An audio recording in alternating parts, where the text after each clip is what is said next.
மச்சம் ஒன்ன பார்த்து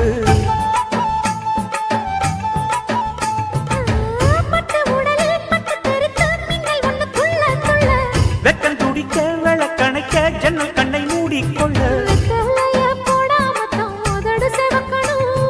10 நாள் கழிச்சு தாண்டி கதவை திறக்கணும்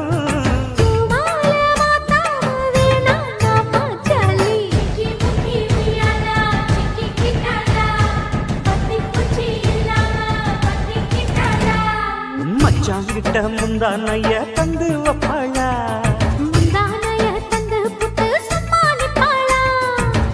பல நாள் பசி இருக்கு விருந்து